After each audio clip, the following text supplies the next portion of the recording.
종합제TV 시청자 여러분 안녕하십니까. 2018년 12월 30일 오후 2시 반입니다. 한국에서 사람을 잡기 위해서 쓰는 여러 용어 중에서 친일파라는 말이 있습니다. 친일파. 제가 어떤 문제에 대해서 일본 정부라든지 일본 경제라든지 일본의 제도에 대해서 호평을 하면은 친일파라고 욕을 하는 사람이 있습니다. 친일파. 아니 지금 한국과 일본은 우방국 사이입니다. 미국을 중간에 끼워 넣으면 한미일 군사동맹 관계입니다. 그러면 일본하고 당연히 친해져야 되는 거 아닙니까?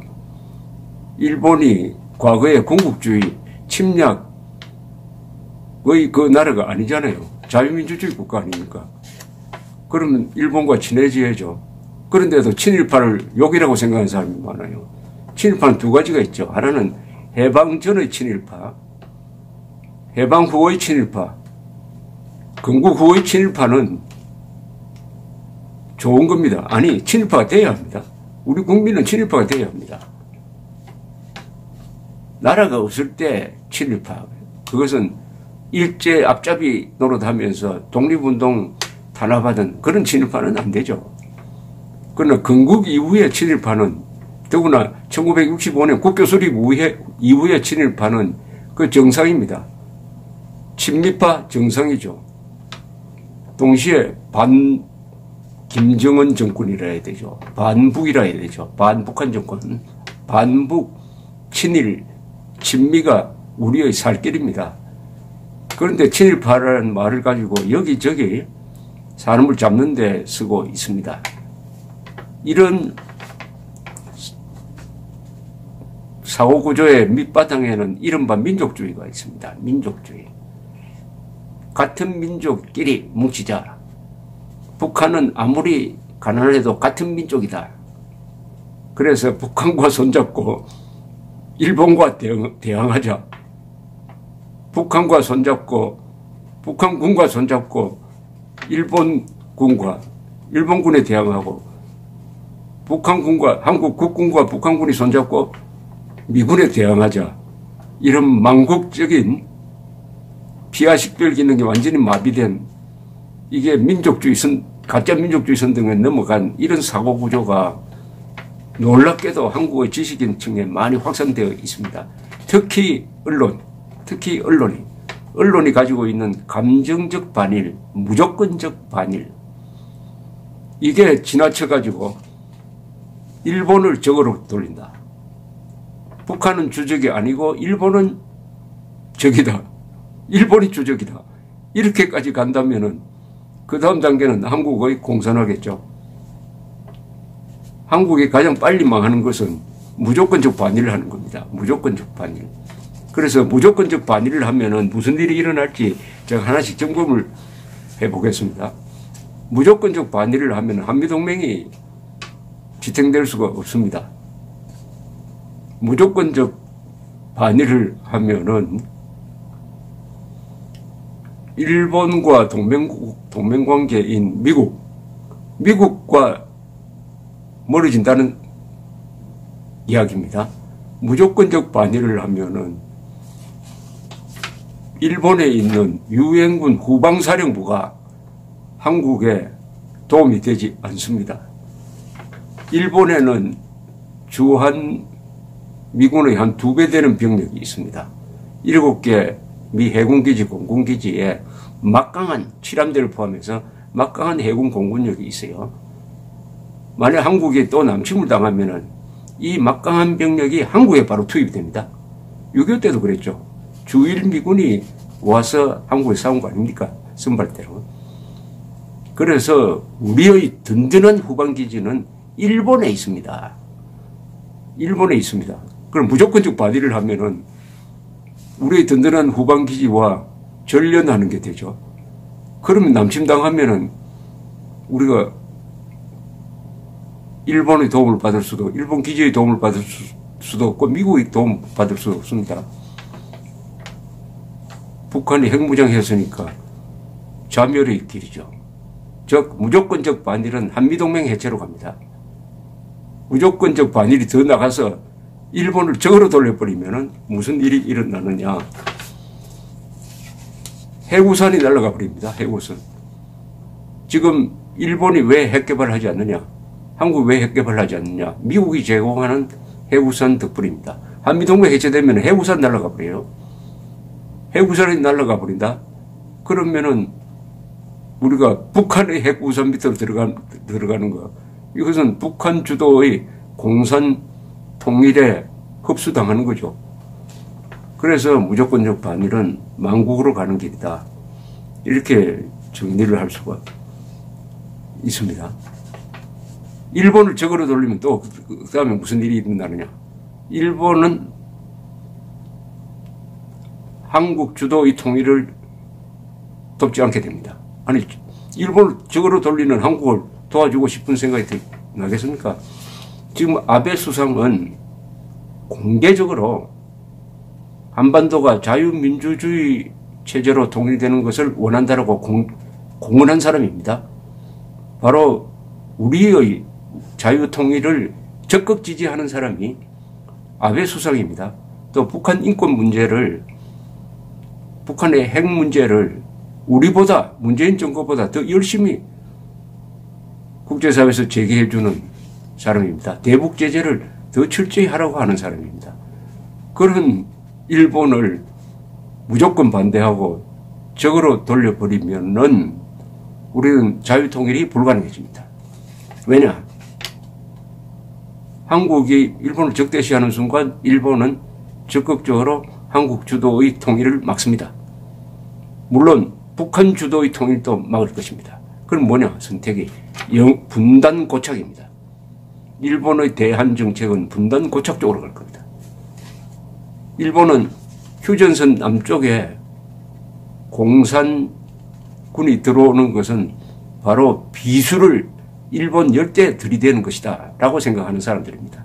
그래서 북한 주도의 공산 통일도 한국 주도의 한반도 통일도 다 막으려고 그럴 겁니다. 그러면 분단 고착이 되는 겁니다. 분단 고착. 모처럼 우리의 통일, 우리의 자유 통일을 도와주겠다는 일본이 있는데 그 일본을 적으로 돌리는 것은 국가적 자살행위 아니겠습니까? 자살행위 아닙니까? 그 다음에 일본을 적으로 돌리면은 동시에 한미동맹이 사라지고 그러면 한국은 동북아시아에서 고아가 되어버립니다. 고아. 고아가 되는데 누구하고 상대해야 되느냐? 핵을 가진 러시아, 핵을 가진 북한, 핵을 가진 중국과 상대해야 됩니다. 우리 뒤에는 일본도 없고 미국도 없어요. 그러면 이건 완전히 종속돼 버리죠. 인질이 돼 버리는 거 아닙니까? 무조건적 반일. 그리고 일본을 적대화하면은 한국은 국가 존립이 불가능합니다. 존립 불가능하고 대륙의 그 사나운 전체주의 체제로 끌려가게 되죠. 그것은 뭐냐? 한국인이 지금 누리는 자유를 잃게 됩니다. 재산을 지킬 수가 없게 됩니다. 즉 일본을 적으로 돌리면 한국의 자유민주주의 체제는 무너집니다. 그래도 좋습니까? 그래도 친일파는 올가미를 가지고 애국자들을 손발을 다 묶고 북한은 주적이 아니고 일본이 주적이다. 일본은 독도를 무력으로 점령할 생각이 없는데 무력으로 점령할 올리라는 것을 가상해가지고 독도 방어훈련을 하고 있습니다. 독도 방어훈련. 그러면은 일본 보고 쳐들어오라는 초대장 아닙니까? 쳐들어갈 생각이 없는데 쳐들어가는 걸 가상을 하고 자꾸 독도 방어훈련 하는 이런 식으로 약을 올리는. 그 다음에 일본을 적대하면 어떻게 됩니까? 우리의 생명선인 석유 수송로를 지킬 수가 없습니다. 석유 수송로를 지키려면 대양 해군이라 해야 돼요. 우리 해군은 한반도 주변만 지킵니다. 대양 해군은 누가 지켜줍니까? 지금 미국 함대, 7함대 주로 일본 내 기지를 둔 미국의 7함대가 지켜주고 여기에 일본이 보조 역할을 하고 있습니다. 일본의 막강한 해군이. 아니 그런데 일본을 적으로 돌렸는데 무슨 일본이 자선단체라고 한국의 석유 수송로를 지키기 위해서 저기 인도양까지 군함 보내고 하겠습니까? 석유 수송로가 막혀버리면 한국이 생존할 수가 있습니까? 일본을 적으로 돌리면 석유 수송로가 막혀가지고 한국 생존하기가 어렵게 됩니다. 그러면은 핵무장한 북한의 핵우산 밑으로 들어가야 되는 거 아닙니까?